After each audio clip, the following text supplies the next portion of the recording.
Hi and welcome back to the channel. In this episode I'm going to be creating some reinforcing plates for the roof cap and putting new brackets on it.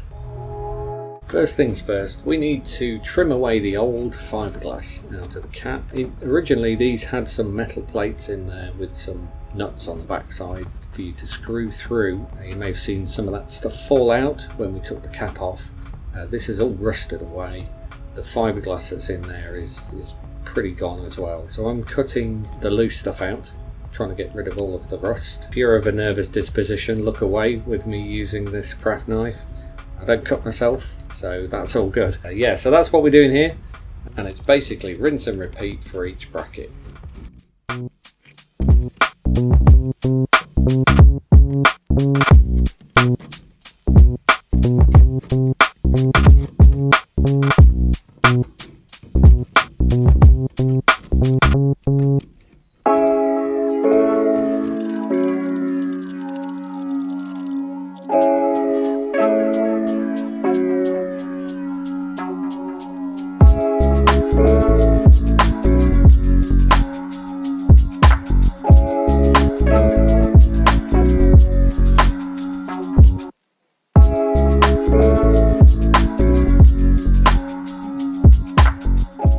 Time to get measuring. Need to make 3 brackets, reinforcing plates. We're going to drill 3 holes in them. They'll reinforce the back of the cap so that it doesn't crack when we screw the brackets on.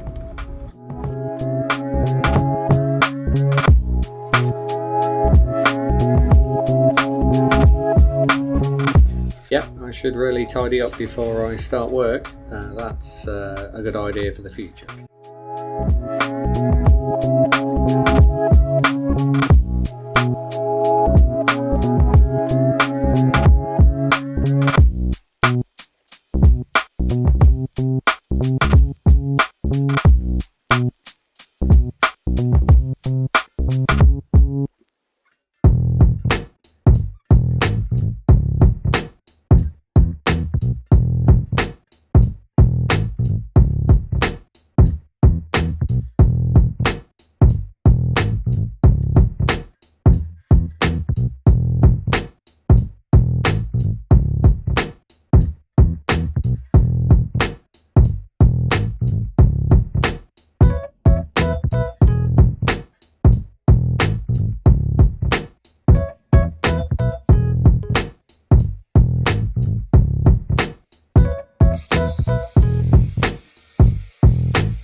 Okay. So now we'll drill some holes in that, and yeah.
Okay, those brackets will need to come back off again in order for me to screw the other side back onto the roof, which is what you have to do before you put the cap on, but I needed to tiger seal on the reinforcing plates, make sure they stay in place when we do that. I'll probably fiberglass over those reinforcing plates as well to really keep them in place. I also need to do some more repairs to the roof cap, but that's for another episode. So thanks very much for watching. Come back to us again soon. There'll be another video along very soon because I'm off on holiday this week and I've got nothing better to do. So I will see you in the next one.